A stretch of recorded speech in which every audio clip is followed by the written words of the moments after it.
Alors bonjour, bonsoir, bon après-midi, Nampugnoso. Oh là, le message, on a juste qu'à amplifier. Moi, extra moi, mouki na sala kala. Et les gars, na TikTok, et même linga maman de dégâts. Eh, bah, tout ça va comprendre, on a ndenge na bango. Et là, maintenant, je viens pour ouvrir un peu, quoi, amplifier. C'est quoi ce que je suis en train de dire quand je dis que mon bal est important. Na vie en moi si, mais moi si, c'est important, na vie en bal. Je viens. Je ne change pas ça. Et ça m'a bon. Il y a un moninga une fois batunanga question par une Ghanéenne. Mais ndeni yozaka so aussi la relation ka abwe et où me la temba moko aussi relation mususu biso tozali ato lukaka et je lui ai répondu erreur au salangwana o luka. Quand tu ne sais pas ta position avec Dieu, tu deviens la femme qui cherche l'homme. Mais normalement moi si jamais on luka mobali moi si c'est pour ça que tu es important. Alors qu'est-ce que tu dois faire en tant que femme pour que mibali ba monaka ondeti ba monaranga? Tu restes dans la présence de Dieu. Tika bata mukili ba juger ne bali nyomona nga bat ba monanga ndumba nga bat ba benga ba communion. C'est pourquoi parce que j'ai 6 enfants avec 6 différents pères. Avoir 6 enfants avec 6 différents pères, ça ne veut pas nécessairement dire que je fais cette chose. Mutako ya coucher no une fausse visime. Ya ki boye ba honte. Comprendre. Et cause à péka qui t'as couché avec ces 6 personnes seulement 6 fois. Et ici, oui, il faut beau raisonner. Toute femme n'est pas le même. Toute mère seule n'est pas le même. Dans le baron, toujours, toute femme mariée n'est pas le même. Mais les cas mariage que on y a tâté, on a sujet alors, quand tu es la femme, tu restes dans la présence de Dieu. Ça ne veut pas dire que ça ne veut pas dire que oui, il y aura des choses que Dieu va vouloir faire en toi. Mais pour nous ambassadeurs, il faut que tu aies une situation morobo. Nga famille nange yebi. Ba o baza bato yanga ba yebi. Na lekisa R3 ozanga mona nzambe kotanga Bible tout. Ba tangu nanga okenda ba église ba jeune prière ba nini sila passer na salango non à la folie. Biso to kaba to pesa offrande ba voiture. Tu comprends? To pesa ba maman na ba offrande mo bondi mati. Vous comprenez? Donc mutumote je fais de sacrifices, mais avec une saison où il y a salle. Et il y a aussi ça le problème.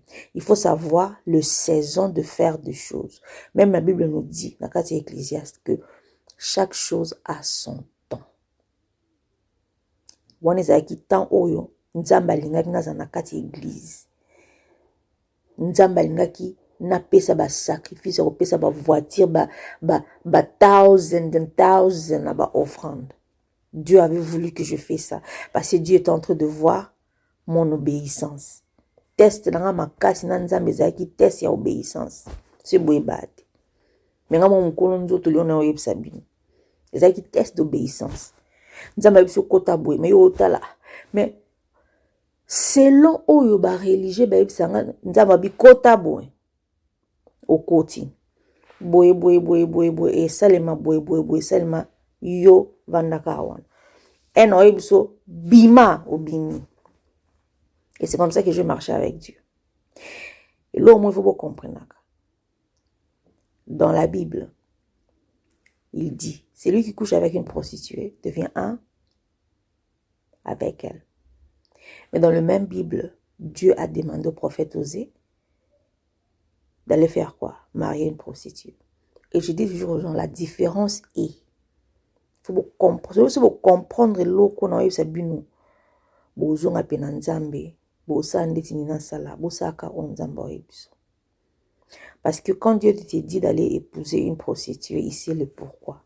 Ça veut dire que oh nyoso bat baroloba, yemoka yebninga couvrir. Et là nyoso tout ça la or ya nzambe et simbate. Et là nyoso tout ça la or ya nzambe et simbate pe RB ba ke beba mabe. Mais l'on y a son nzambe liboko nezalaki.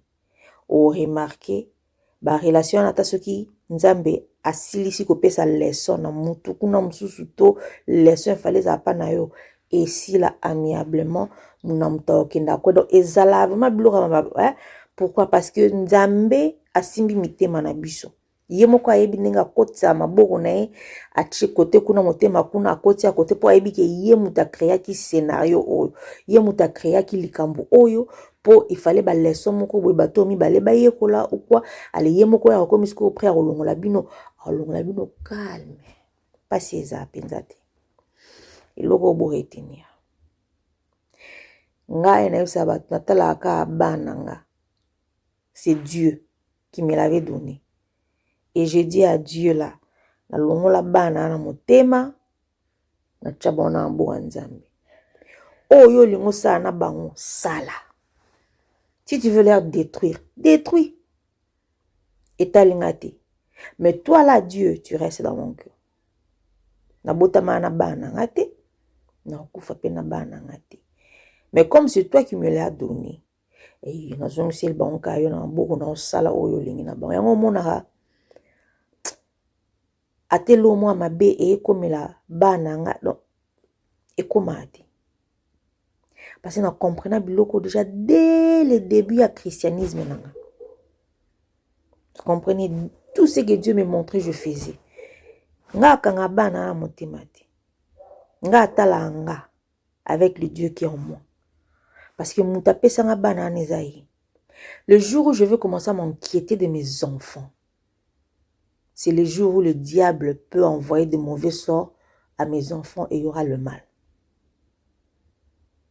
Parce que naïbe sika nzamba zwanga. Naïbe sika omenga na banzamba zwanga mboka satana. Natambola na bulu mwobo donc nazana droite. Ya rocha eloko mususu liboso ekoma neti nza non, je que Dieu. Et bana nga pe baebi. Je n'ai que Dieu. Ça ne veut pas dire que j'aime pas mes enfants. Bien sûr que j'aime mes enfants. Mais j'aime Dieu plus. Et j'aime plus ce que Dieu a mis en moi que je dois faire dans ce monde avant que je puisse mourir. Parce que ce Boimbolo Baki, non, Botara, histoire à Job. Dieu est capable de m'enlever tous ses enfants. Et quand il enlève, nos andines, et Botanga Bible, vous comprenez, non, te qui va tester ni nzamba sala. Surtout pour bino obomona bana nga bana nga. Faisez attention. Et vous allez remarquer plus bateau baloba bonga bana nga. Botira bana tellement trop, Dieu vous frappera toujours. Nzamba bando frapper bino to bando frapper bana. Parce que bolinga o ya pesio plus que yemoko kolo manufacturer. Yana sens te. Faut faire attention. Abraham teste neza yake bana.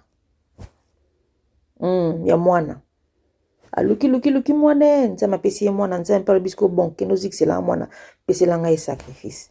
C'est le cœur. Abraham a dit bon de toutes les façons il peut comme te pesi ngai zwa.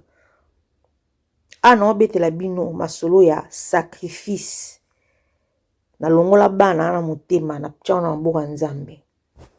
Donc ça veut dire oh non sur comme là-bas on a paniqué à insulter. Parce que j'ai déjà pris à comprendre d'Abraham, des jobs que Dieu est capable de tout. C'est tout. Au moins, si on vit bon, on vit en akimi, on vit en paix. On va toujours calme, I'm relax. I don't have nothing to worry about.